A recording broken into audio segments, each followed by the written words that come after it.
आइए आप बैठिए यहाँ। श्वेता आग किस तरह लग गई? तो होया किस तरह? पुत्र साइड हो जरा। ठीक तो है ना तू? कोई पानी लेके आओ। नीलमा पानी लेके आ जल्दी जा।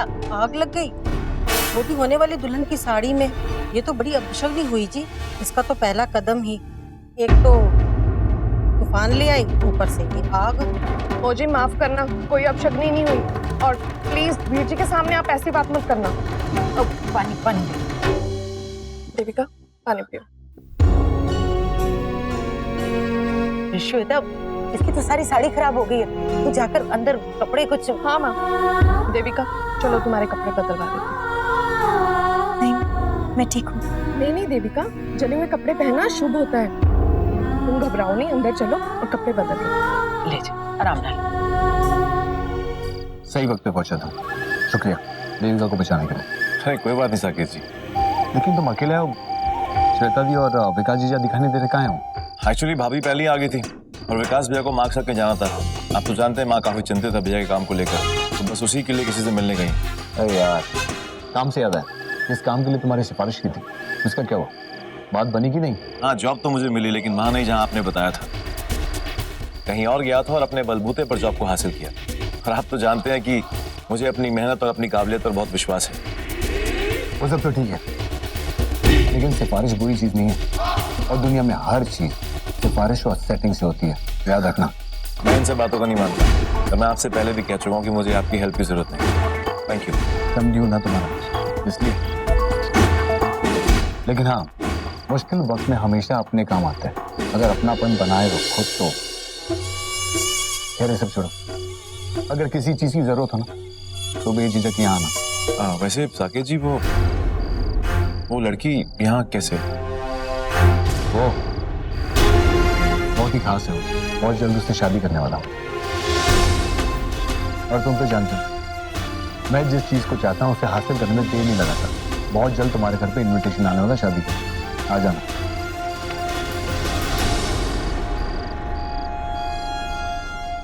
इसको तुम अपना ही घर समझो और बैठो। तुम्हारे लिए कुछ कपड़े मैं निकालती हूँ, आराम से बैठो। क्या वो कोई रिश्तेदार है इस घर का?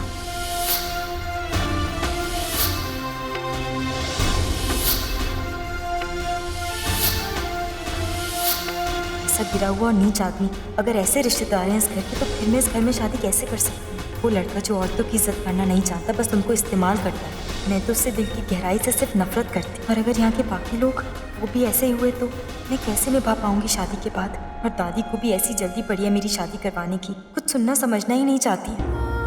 देविका तुम ना ये पहन के तैयार हो जाओ, ठीक है? जल्दी से तैयार हो जाओ, मैं अभी आती हूँ।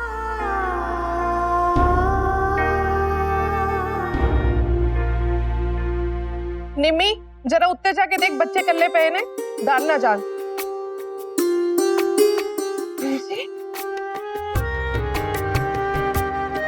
बीजी तुझे ठीक था हो? मैं ठीक हूँ, तू बता तू कैसी है? कोई प्रॉब्लम तो नहीं? मेरी लाइफ की एक ही तो प्रॉब्लम है, मेरे पति विकास। जिस धंधे में हाथ डालते हैं उसी में नुकसान।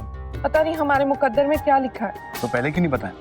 बताना चाहिए था ना। सोचा आपको बताऊं, पर लेकिन फिर सोचा छोड़ो, आप भी तो परेशान रहते हो ना।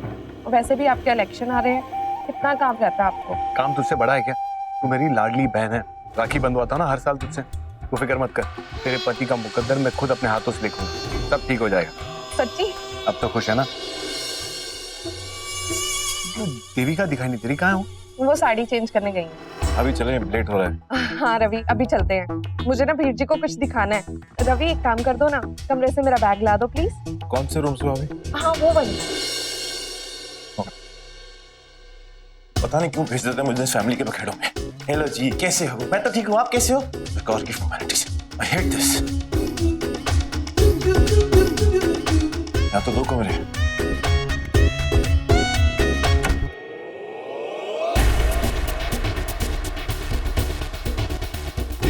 कहाँ रखा है भाभी ने अपना बैग? यहाँ तो नहीं है, शायद वहां होगा। खेल रचा किस्मत ने कुछ तो खेल वो फिर होके रहना है। मेल लिखा किस्मत I'm sorry. तो मेल वो फिर होके रहना है। जिंदगी से हजारों बेशरम बदतमीज। सही कहते हैं कि तुम कभी नहीं सुधर सकते। एक नंबर के घटिया इंसान हो तुम। तुम्हें तो ना सलाखों के पीछे ही बंद रहना चाहिए। किस सुन के लिए? कमरे में आने के लिए या फिर तुम चेंज कर दिए ना मालूम होने के लिए? और तुम्हारी परेशानी क्या है? मैंने ऐसा किया क्या जो तुम चाहती हो मैं जेल में चले जाऊं? हो प्लीज, ज्यादा भोले बनने की जरूरत नहीं है, जैसे कि कुछ हुआ ही नहीं है। और अगर तुम्हें याद नहीं है तो मैं याद दिला देती हूँ कि कल रात को तुम एक लड़की को छेड़ रहे थे, उसके साथ जबरदस्ती कर रहे थे, जिसे अटेम्प्ट टू रेप कहते हैं। और अब ऐसे बिहेव करो जैसे कुछ हुआ ही नहीं है। ओ हेलो, बोलने से पहले सोच लिया करो। मौका मिला नहीं कच शुरू कर देती हो। कल रात को भी सच्चाई जाने बिना तुमने मुझ पर इल्जाम लगाया, मुझ पर पत्थर फेंका। मैं लड़कियों से प्यार से बात करता हूँ, उसका मतलब ये नहीं कि तुम कुछ भी बोलते रहोगे, मैं सुनता रहूंगा। और हाँ, मैं जिंदगी में ऐसी गंदी हरकत कभी नहीं कर सकता। ये अपनी झूठी सफाई अपने पास ही रखो, क्योंकि मैं तुम्हारी असलियत जानती हूँ कि तुम कैसे हो। तन्नू ने मुझे खुद बताया कि कैसे तुमने लिफ्ट के बहाने से कार में बिठाया और उसके बाद तुम्हारे दो दोस्तों ने उसके साथ जबरदस्ती की। मैंने अपनी आंखों से देखा कि तुम उसे छूने की कोशिश कर रहे थे जब मैं वहाँ पर आई।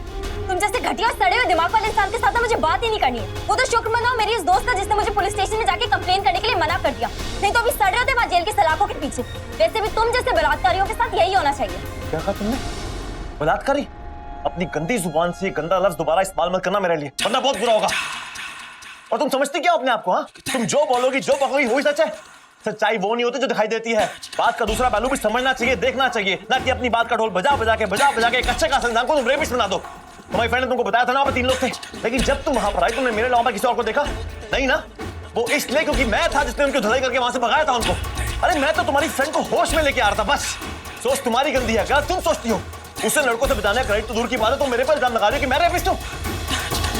इसने जिंदगी भर औरतों की इज्जत की। ओ प्लीज, ये सब झूठ बोलने की कोई जरूरत नहीं है। सब कहानियां ना किसी और को जाके सुनाना, क्योंकि मैं तुम्हारी असलियत जानती हूँ कि तुम कैसे और क्या कर सकते हो। कितने घटिया इंसान हो ना, पता है मुझे। आई डोंट केयर, क्योंकि मैं जानता हूँ मैं सही हूँ। और तुम मेरे बारे में क्या सोचते हो क्या समझते हो मुझे कोई फर्क नहीं पड़ता। और मुझे अपने आप को तुम्हारे सामने सही साबित करना भी नहीं है। और वैसे भी मैं जानता हूँ तुम किस टाइप की लड़की हो। पहला, ना तुम्हारे पास दिमाग है। दूसरा, सपनों की जिंदगी में तुम जीती हो। तीसरा, हकीकत तुमको जाननी नहीं है। ना अपनी सोच अलग है, ना कुछ कर खाने का जज्बा है, और उसके ऊपर से जिद्दी और अड़ियल हो तुम। मैं तो कहता हूँ अच्छा है, बहुत अच्छा है। साका जैसे आदमी के ही लायक हो तुम, क्योंकि तुम्हारे दिमाग में प्रॉब्लम है। सारे स्क्रू ढीले केमिकल होते हैं तुम्हारे दिमाग के अंदर। और वैसे भी जो भी तुम्हारे करीब आएगा, जिससे भी तुम्हारी शादी होगी, उसको तो बेड़ागर खोना ही है, होके ही रहेगा। और वो साकेत, वो बिल्कुल ठीक है तुम्हारे लिए। वो भी सिर्फ फ्री, तुम भी सिर्फ फ्री। इसे कहते हैं असली मैच। वो कहते हैं ना, राम मिलाए जोड़ी एक अंधा एक कोड़ी, वो हो तुम लोग। And congrats miss bad news. और मेरा पिता छोड़ो तुम अभी।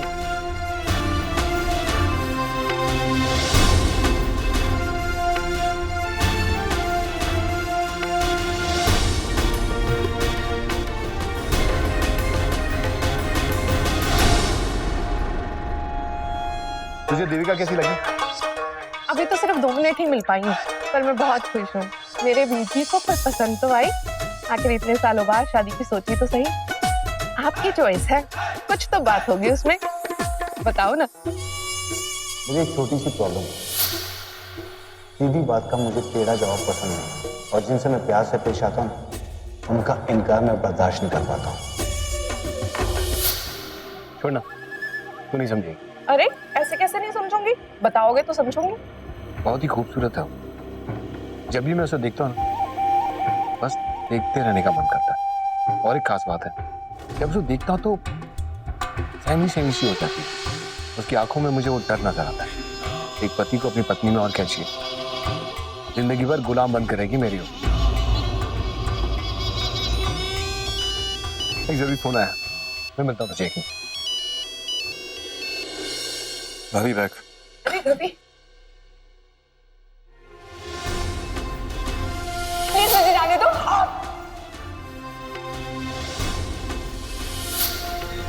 क्यों इतना सोचता है उसके लिए? वो इसी लायक है, ना कुछ सुनाती रहती है मुझे बिना किसी बात के। साकेत से शादी होगी तब मालूम होगा। वो 4 शाले हैं ना, तो 2 ही लिख ले, लिस्ट में 2 रख ले। सारा सामान अजय की शादी के लिए जुटाया था, और अब घर में एक और शादी होने वाली है ना, वहाँ काम आ जाएंगी।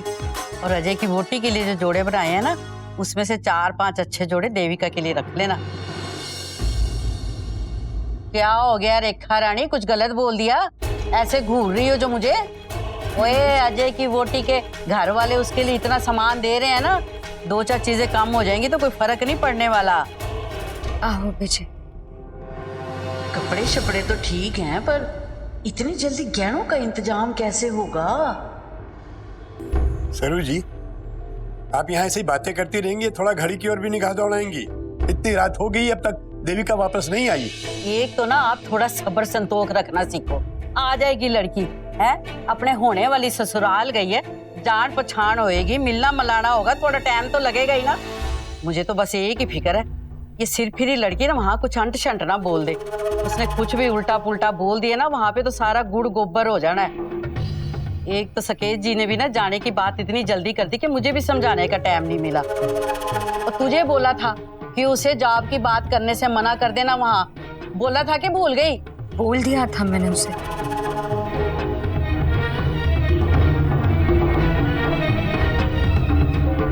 बस किसी तरह ये शादी हो जाए अम्बे माँ, और ये लड़की कोई गड़बड़ ना करे।